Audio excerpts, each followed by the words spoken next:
What is going on, everybody? Welcome back to the channel. My name is Jay Seals, and I've been getting a ton of questions lately about consistency in the prop firms. A lot of people don't know how to calculate it, and honestly, it is very important to understand the consistency rule and how to calculate it before you even start trading your account. That way, you know how much you need to be making per day so you can get to that payout or pass your eval, because each and every single prop firm has a different consistency rule that you have to worry about. And some even change it whether you're in the actual eval stage to the funded stage. So it's very important to know if you're trading something like Fast Track Trading, which is a newer firm, it's 20%, which kind of sucks because it feels like, it's not a lot of room. As far as the consistency goes, you have to be very, very consistent with a 20%.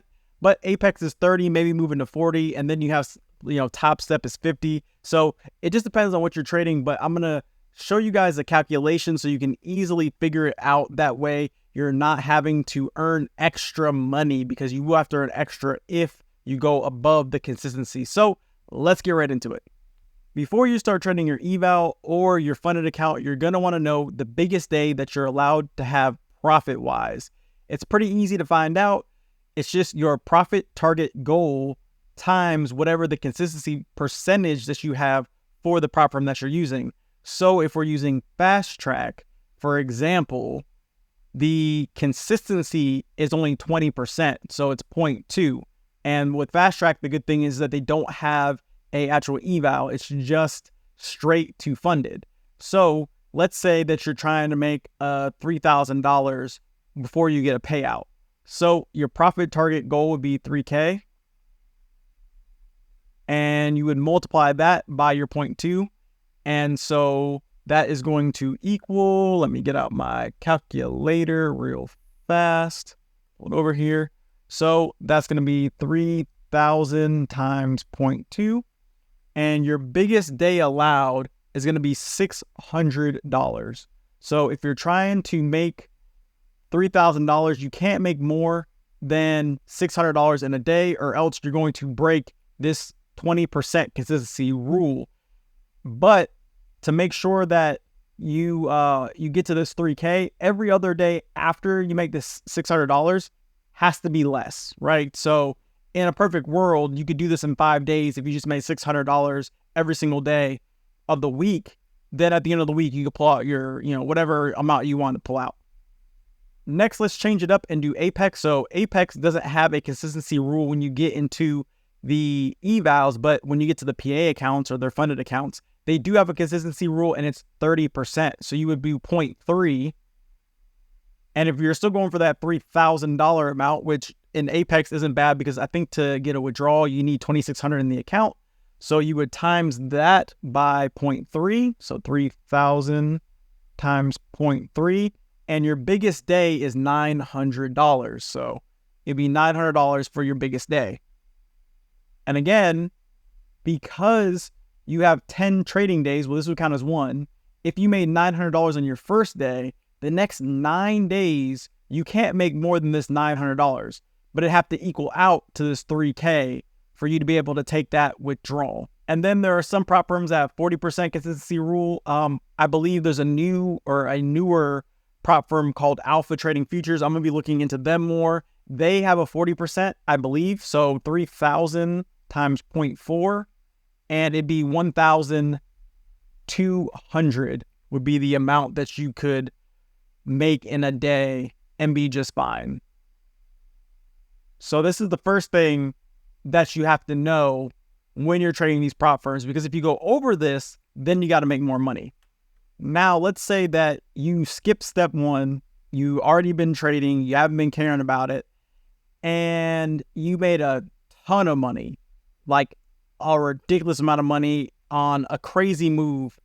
And you're like, oh, damn, how much money do I need to make now to be able to get a payout? Because that happens sometimes. And you need to figure out how much money you're going to need to make up for making the big day. So that equation for what you need to make is going to be your biggest day of profit divided by that consistency percentage. So basically just the opposite of this one. So if you skip step one, you might need step two, because let's say, again, we'll trade on, let's say Fast Track, right? And this one's going to be pretty significant.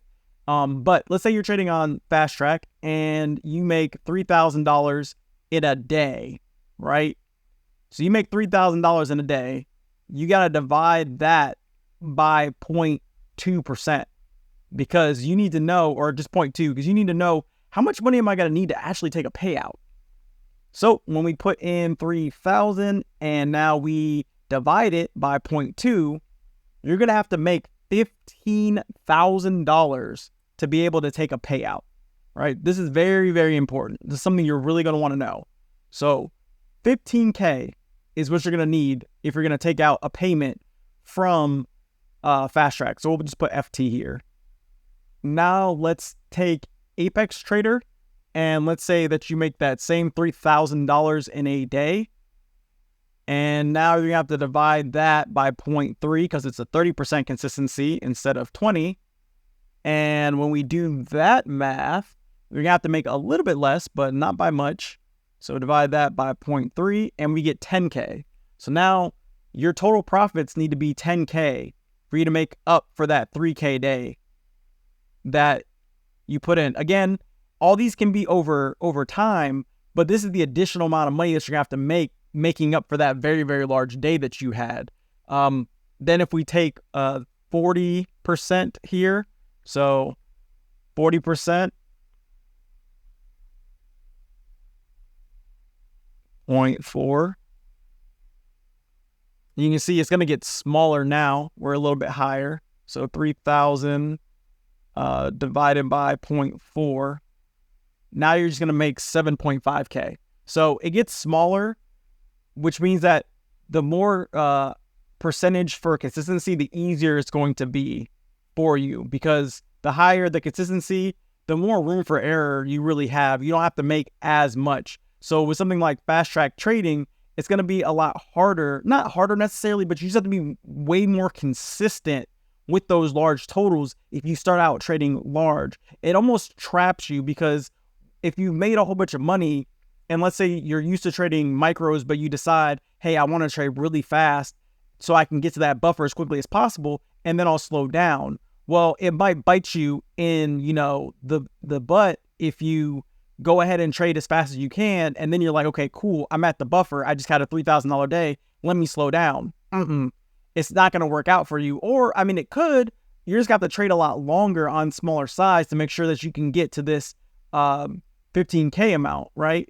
On Apex, again, 3K, one day, no trailing drawdown anymore. Great. But then now you got to make 10K more. And you got to think about it with Apex as well, is that they will kind of, I don't want to say like they won't pay you out, but there's a chance that they might not pay you out if you go down in contract size, right? It shouldn't be that way, in my opinion. Like if you hit and this is not even really saying you hit a home run, but if you have a really nice trade on larger size, if you decide to size down, they shouldn't really press you on that. Now, I haven't really seen them do it. I just know in the rules, they like things to stay consistent. So that's just something to be aware of and watch out for. I haven't really heard anything about it, so you should be fine. And then for the 0.4, same thing. It's just not as much. So, that is what you need to know about the consistency rule. It's really easy to calculate once you have the math behind it. It makes it very simple and easy, and then you can kind of plan for it. I think that's really the biggest point of this video, is you need to plan around that consistency. That way you don't have to mess with am I going to get a payout or am I not going to get a payout, right? You'll just know up front, like, this is the money that I need to make so I can request a payout, or this is the money that I need to make so I can pass this eval. So that's all I've got for this video. Please make sure you guys like and subscribe to the channel. You guys have been showing a lot of love on the videos lately, and I appreciate it. And if you're having issues understanding trailing drawdown, I have a whole video explaining that, and you can watch it right over here.